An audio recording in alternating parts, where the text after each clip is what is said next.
I'll be cruising in my lane fast, call it high speed. I've been working hard, yeah, I've been working nightly. If you think you'll win, ha, not likely. Spray some WD-40 in all the joints, all the moving parts. Go both directions with it. Close, open. So spray all that down, lube it up really good, work it a while, just to make sure that it's functioning properly.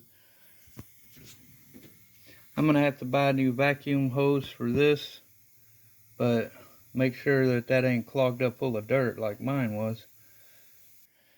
Now we're going to go ahead and take some bolts off, try to get this heater core out. In order to do that, should be just these 3 on back.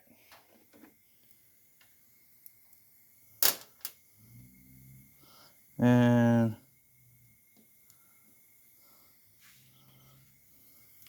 one up front, this one here, one in the middle, 3 on back, and then these 2 right up here. These are 8 millimeters. The other ones were a 6. Nope, it was a 1/4 inch. So these are all 1/4 inch, and this are 8 millimeters. And don't forget your ground strap on this one.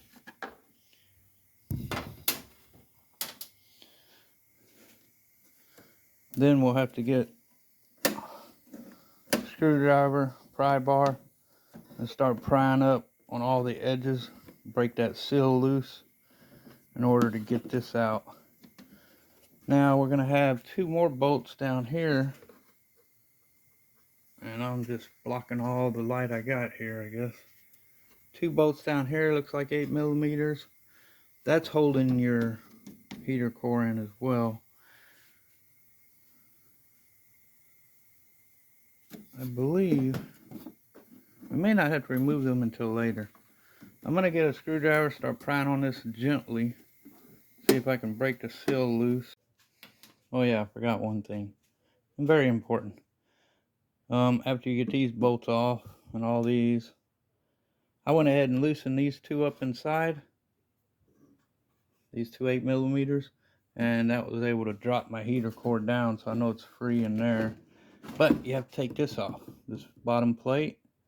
You want to make a notation of everything, where everything went, how it went. Take pictures, video, whatever you got to do.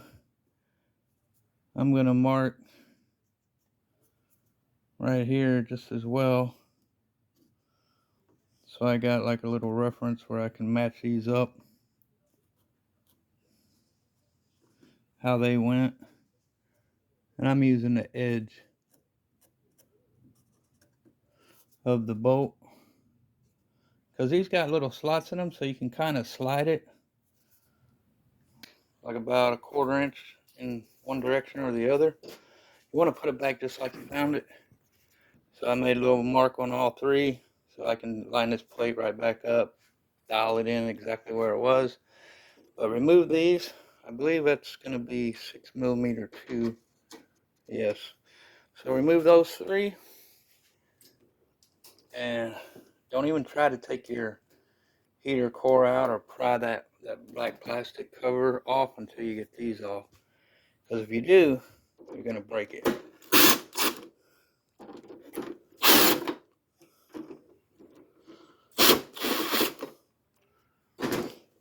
After you remove these 3, but take them bolts off. Remove your plate. You'll see it just slides out. And because this is going to slide up with this plate. See how it's moving? It'll come and slide straight out. And that's the trick. Let me move some of this. Pull this back over. So before you try to move the cover, make sure you got that undone. Now this is where it's going to take 2 hands to pry this cover off, I believe. It's already starting to come.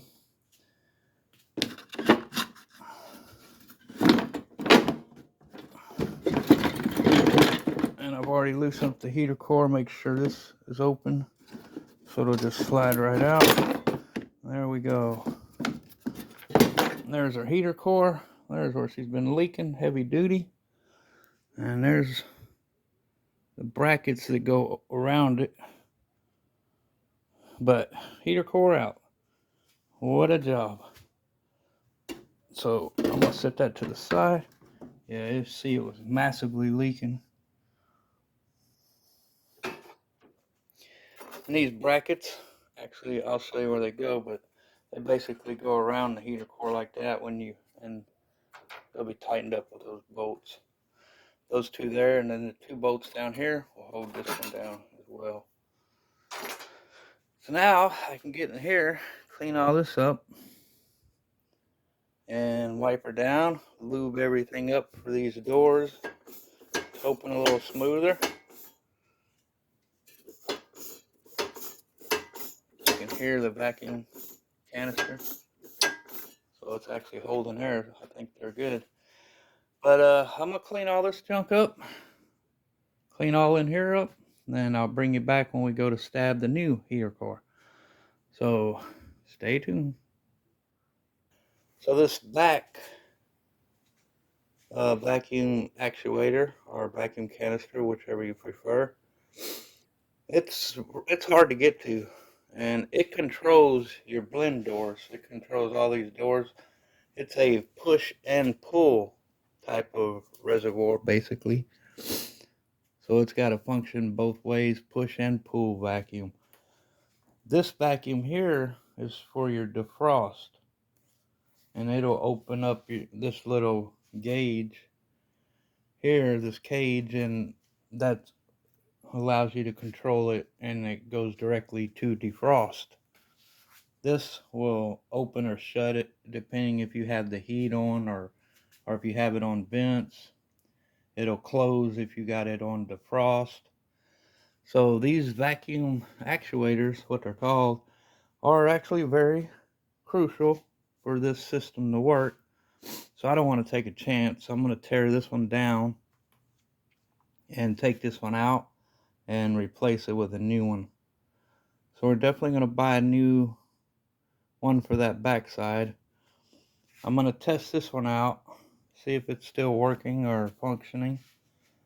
You can buy these from, I've seen them anywhere from $50 to $95. So you got to shop around diligently and see what y'all might find or want to end up getting. But I'm going to replace this one probably for sure, just due to the fact I know it was rusted up.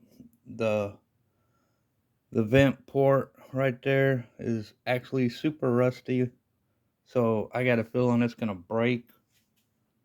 In time it will break off, and I don't want to pull this box out again. We'll have a new heater core in there. I'm going to get all this lubed up and working, but we're going to go ahead and replace that. In order to replace that, you basically have to, let me see, basically you have to take off all these screws that you'll see. This will slide up over the studs will come with this piece, and it hooks on here a little. It's supposed to be a screw there. This one's missing. It's got a clip here kind of holding it on, so we're going to take that off.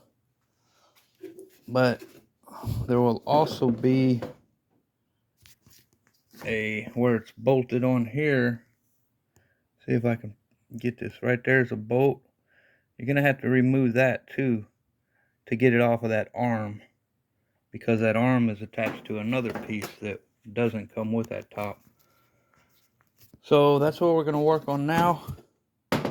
I'll get y'all set up on the other camera so I can use both hands, and we're going to attempt at removing this so I can replace this.